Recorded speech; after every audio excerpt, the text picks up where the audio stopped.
Well, hello, everyone. Thank you for joining us. And today we get to connect with Toledo Walleye forward Sam Craggs. Sam grew up in Elmhurst, Illinois. He was a standout on the ice and in the classroom at Bowling Green State University. And for the last 5 years, he has been carrying the goods for the Toledo Walleye. And during this interview, Sam gives some really neat behind the scenes perspectives and tidbits about his background, about his approach to hockey, and just his love for playing in the city of Toledo and for the Toledo Walleye. So enjoy.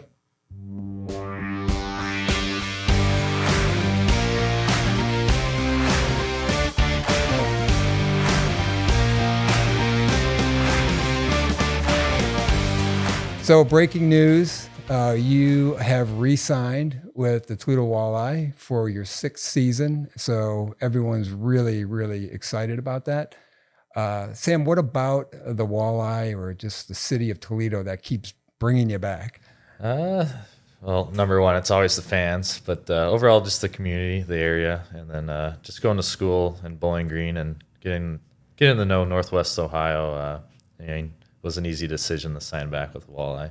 What about the fans that you really appreciate? You've played 5 seasons here. What's it like being with such a rabid fan base?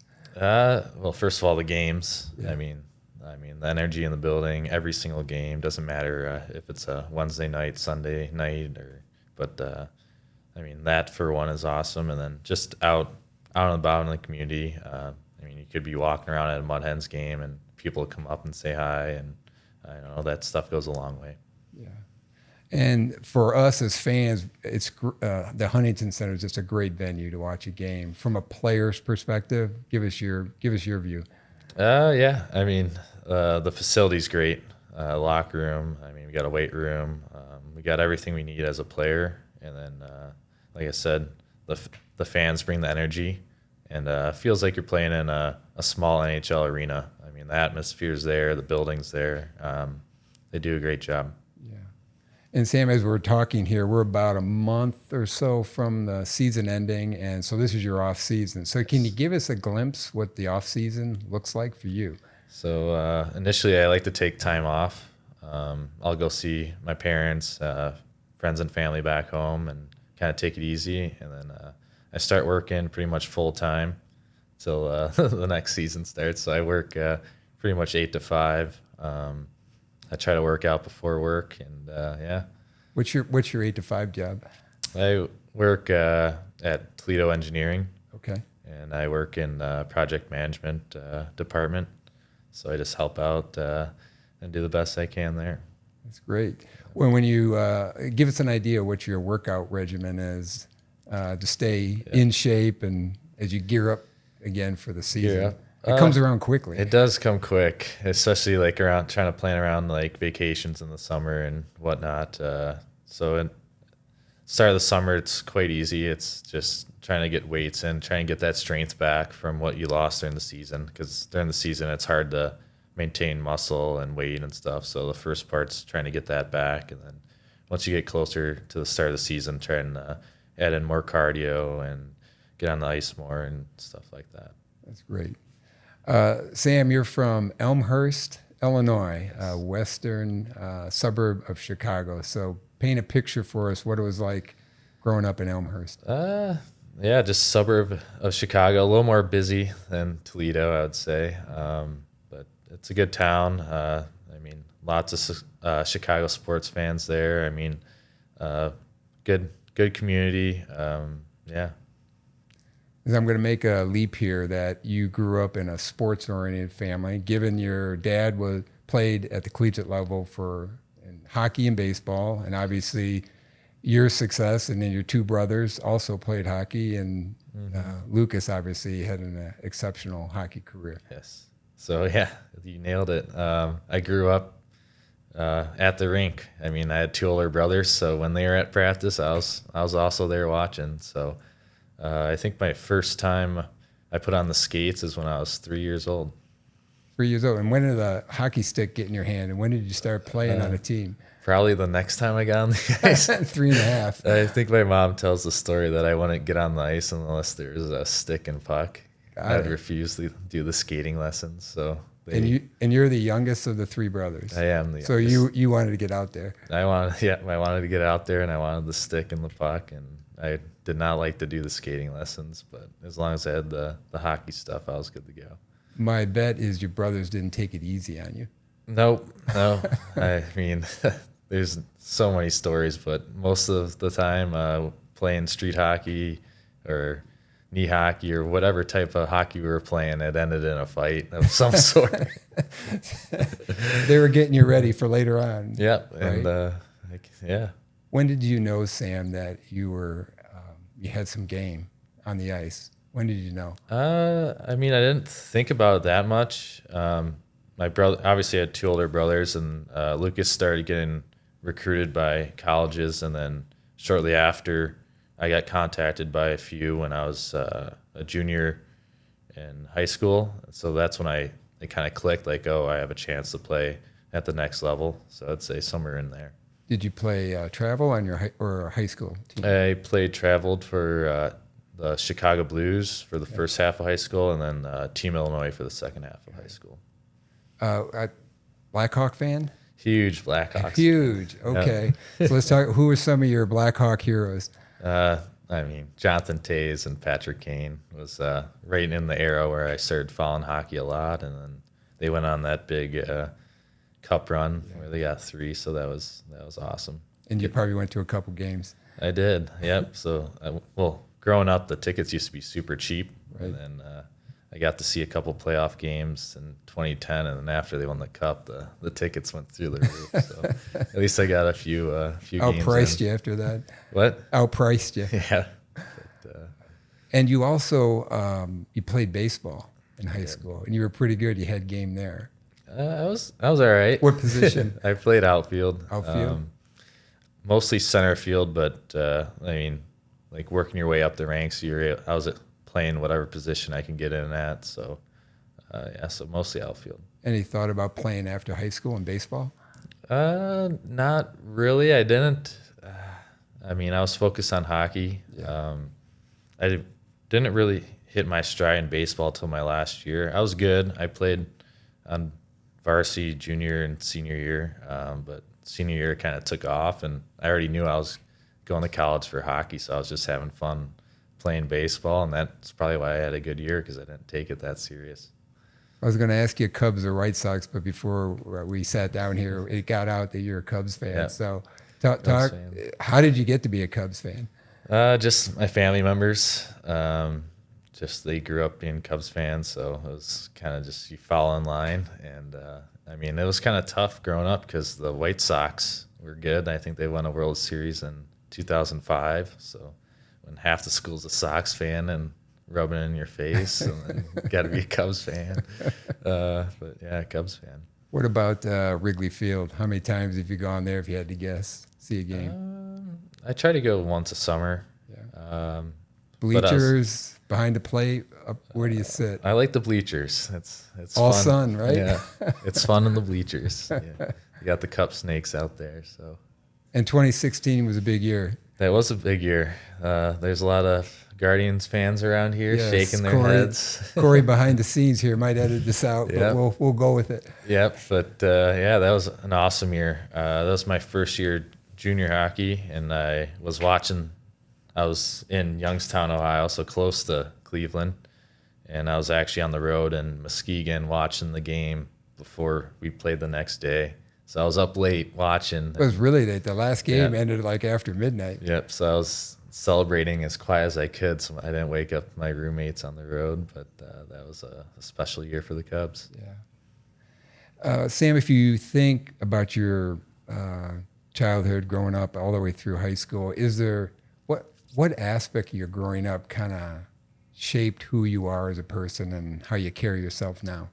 I'd say definitely my parents, just seeing how hard they work, and then also having 2 older brothers just to follow kind of in their footsteps. I mean, I was able to watch them play hockey and just learn and grow from that, and just kind of seeing their success on the ice and also away from the ice too. And then you graduate from York Community High School, and you have a decision to make, like every good hockey player, whether you're going to take the collegiate route or you're going to play junior hockey. What factors did you weigh in that decision? It was kind of easy because I signed for my college 2 years out, so I knew I was going to play 2 years of junior hockey before I graduated. That was kind of in the conversation with Bowling Green. Okay, even before you, right after you graduated. Yep. So the conversation was my 4 years was going to start in 2017. So it made the decision to play junior hockey much easier than if I were to decide to go straight in or not. Got it. And when you arrived there, your brother was already there, right, Lucas? Yep, correct. And he also played junior hockey.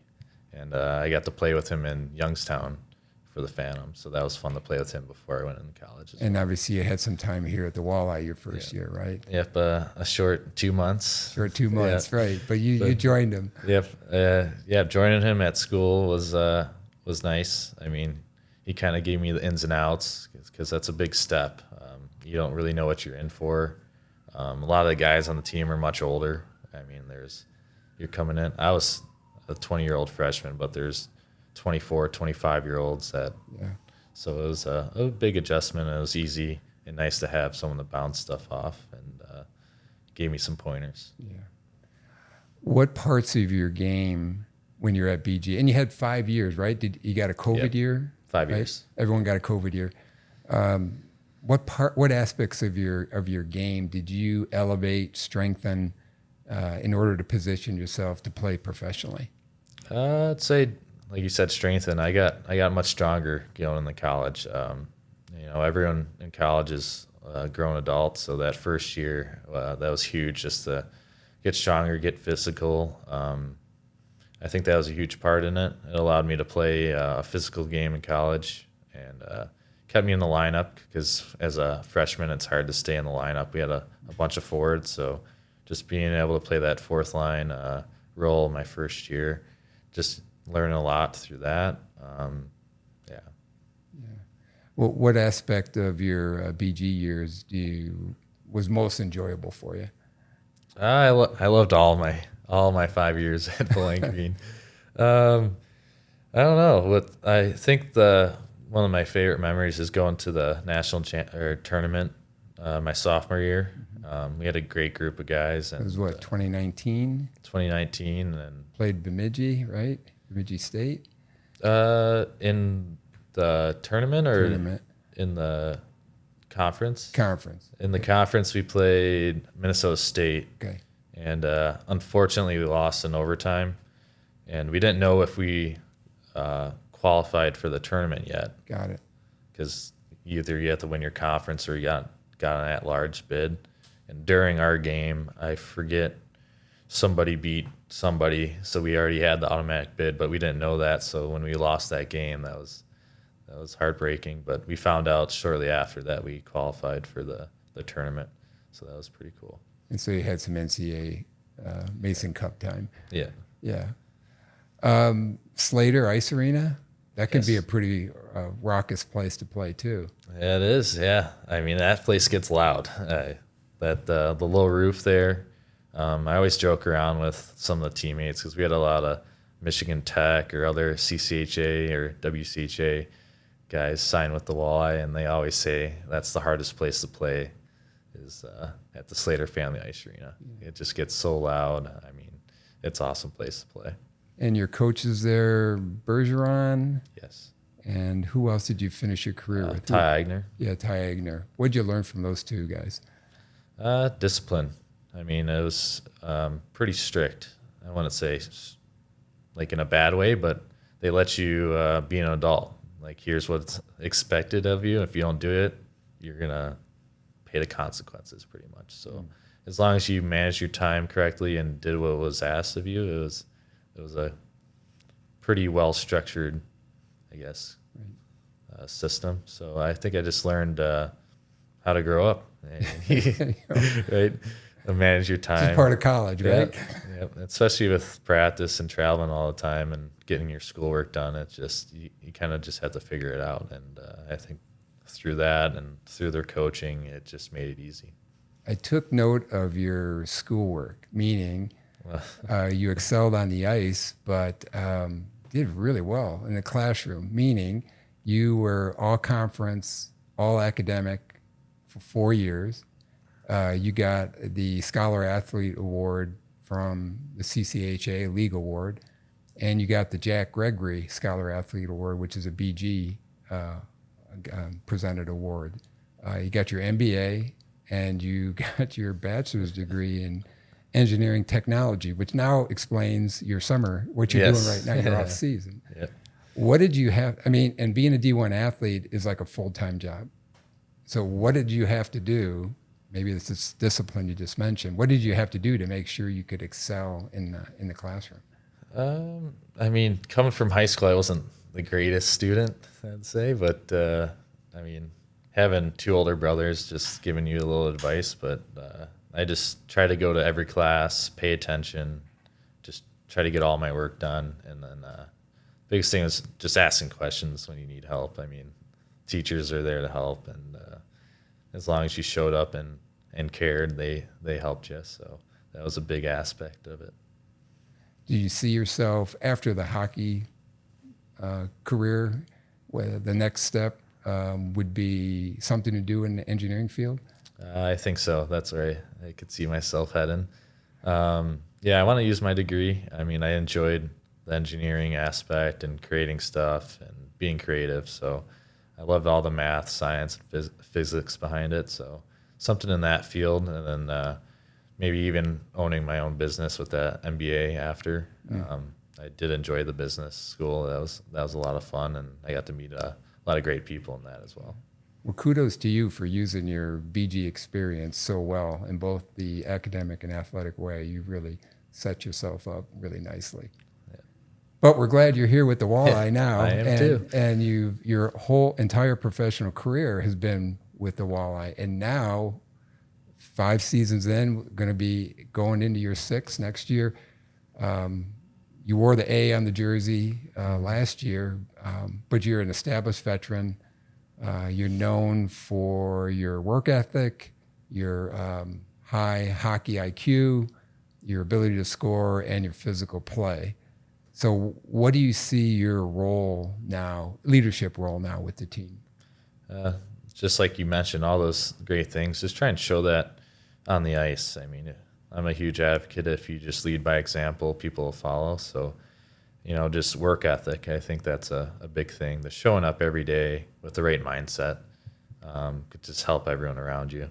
I mean, it's a long season, and it's easy to get lazy here and there because you play 72 games, and you could have 4 games in a week, and then you have a Monday morning practice. So it's hard to get those thoughts going through your mind, like, oh, here we go again type deal. But just showing up with the right mindset, trying to help some of the younger guys answer questions, all those things.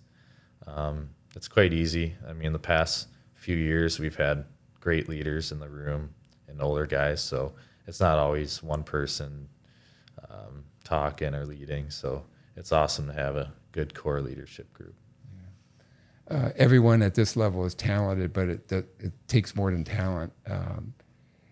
How much of your success, Sam, do you attribute to that mental toughness, that idea of showing up every day, playing consistently, and just kind of embracing the grind? Just like you said, that grind. Like there's games where you might not be feeling the best, but you got to know the other team's not feeling that good either. So if you just have that mindset that you're going to work harder than they are, you're usually going to have success. And, hard work outbeats talent sometimes. Right, so sure. that is also something I keep in my head. Another kind of mental toughness question.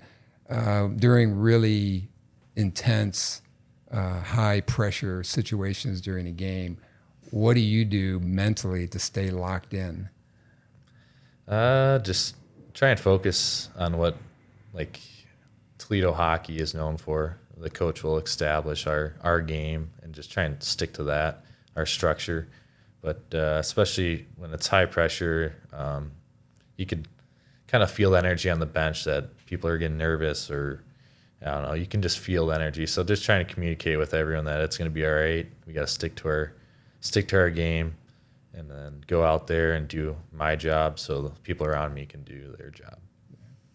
You've had many great games and great moments, but a couple of years ago, you had 2 shorthanded goals in one game, which is like a double eagle, like on a par 5, right? Like it never happens. Yeah. That has to be one of a standout moment for you. Yeah, I do remember that game. It was against Fort Wayne, and I believe both of them were on the same penalty. But that's even more rare. I don't even know what to say. Or at least in the same time frame. So that was a standout moment because I believe we were down that game too. So those 2 games those 2 goals were huge in getting us back in the game, and the crowd really erupted. So it was an awesome experience. That's great. Let's talk about some preparation things. Give us a glimpse of what your pregame routine is from, let's say, a 7 o'clock game here 7 o'clock. From when you wake up all the way to the puck drop. Don't leave out any superstitions or any quirky idiosyncrasies, all right? All right, I won't. Not too many weird superstitions or anything. So I wake up, depending on travel and stuff, but we usually have to get to the rink by 9, so I try to get there maybe around 8:45. Make breakfast at the rink or have a snack or whatnot. What do you make How do you make breakfast? They'll have like bagels, cream Okay, cheese. Sometimes there's even like an egg, like sandwich cooker there. So maybe do that. Grab a cup of coffee. Change into my under gitch for on ice. So I'll be all ready to go. I'll eat, drink, watch Sports Center on the TV, and then get dressed, get on for morning skate. Usually there's some video before or after. I do some of that. Then after morning skate, I like to go get my pregame meal. So I try to eat around 1 p.m.-ish. It's kind of early. For a 7 o'clock game. For 7 o'clock. So I'll have a big meal then. What would that be? Give us an example. I change it up. Because there's so many games I can't eat the same thing. But if I'm cooking, it'll just be standard, like chicken and pasta, maybe like a meat sauce. And if I'm going to get something to eat, I love Bippy Bop. All right. Bippy Bop's awesome. The sweet potato noodles, can't go wrong. Can't go wrong. And then if I'm just picking up a bowl, it'd be like balance, just rice, chicken, and nothing too fancy. So I'll eat that, and then I'll usually nap from about like 2 to 4. So I'll get a good nap in. Then wake up, head to the rink. I do a lot of stuff before the rink. I like waking up at the rink. So I'll get out of my nap and I'll just get to the rink, and then I'll shower, change. This is the one thing I do that's superstitious. I like getting in the cold tub. Tub before the game. Before the game. So I'll go hot shower, then cold tub, plunge, hot shower, cold plunge, and then finish on a hot shower. What's the plunge? How long? Just as long as I can hold my breath and tolerate it under the water. Usually only about 10 seconds. And that gets you going. Yeah, it's freezing. I mean, especially in the winter when the water's coming out of the faucet cold, and then they're dumping a bunch of ice in there. So it's any of your teammates adopt the ice plunge? Really? Yeah. We've had a numerous amount of people join in on it. You're a trailblazer. I think 2, probably now going to be 3 years ago, we had a big group that was getting in there. So you got to schedule the ice tub before the game. But it's fun. It wakes you up. I mean, it's like the ice bucket challenge. If you ever dumped that on your head, it'll wake you up. So that's one thing I enjoy doing for the game. After that, I usually eat a snack, something light. I'll snack a little bit throughout the meetings, and then either have a coffee or an energy drink after the meetings, and then play. We call it sewer. So we kick the soccer ball around. It's like 2-touch, so I'll play that. warm up, and then I'm usually the last one to get dressed. I usually stretch till about, I don't know if the fans can see the clock up there. I'm usually stretching till around like 25 on the clock, and then I run and get changed and get ready for the warm ups on ice. So you're the last one on ice. I'm not the last one on the ice. I might be the last one dressed or Got started to get dressed. But yeah. God, it's great. All right, practices. Do you have a favorite drill?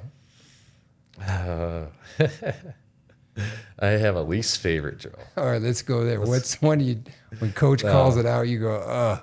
There's a handful, but if those happen, we probably earn those drills. But this one could just be a normal practice. It's called the Minnesota Tracker. Which is? It's one guy on the wall in the D zone, I guess, or offensive zone, but on the hash marks, and one guy in the middle. The guy in the middle chases or tracks the guy up the wall and steals the puck, lets him steals the puck, and then goes around.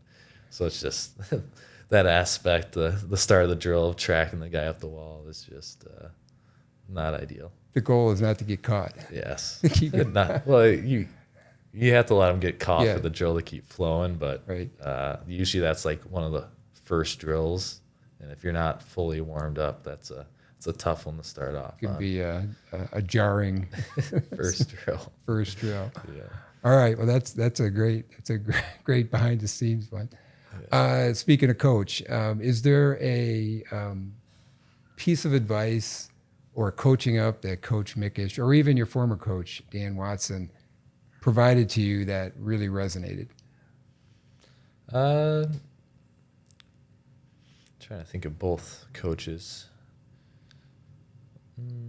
I'd say one thing they always echo is everything in Toledo, you can accomplish anything you put your mind to. So they have all the tools set in place to become the hockey player you want to be. So that's one of the main things, especially when I first started off, was I have all the resources right here. I just got to use them. And I use that to grow my game. And now I'm here for a 6th season. Yeah, and we're glad you're here. Last question, Sam. What aspect of your personality and/or interests off the ice would be a surprise to fans? Not too much surprise. I like golfing. I think every hockey player likes golfing. Have you found some courses around here? I think I've played all of them, I want to say. Do you have a favorite or one that you really look forward to playing? I played the Stone Ridge and Bowling Green a lot just because Yeah. when I was in Bowling Green. Legacy up in Michigan, I've played that one a good amount. A lot of heather. You got to keep A lot it. of heather. Yep. I mean, all the Toledo ones. I'm trying to think of my favorite one. I liked Sylvania Country Club. I only got to go out there twice, but I don't know, it has some hills, lots of big trees, so I like playing in the trees. I'm always left or right of the fairway. So Little ricochet golf. yeah, so that one was fun to play. All right, so you're a golfer. Anything else that you can share about yourself that fans would say, hey, that's pretty cool? I do enjoy fishing. Going on a week trip with my family fishing in Canada, so we'll try and catch some pike, muskie, walleye, catch some walleye. So I do enjoy fishing. I do enjoy playing pickleball as well. Get competitive. You got Very competitive. some of your teammates join in on that. Yes, yeah.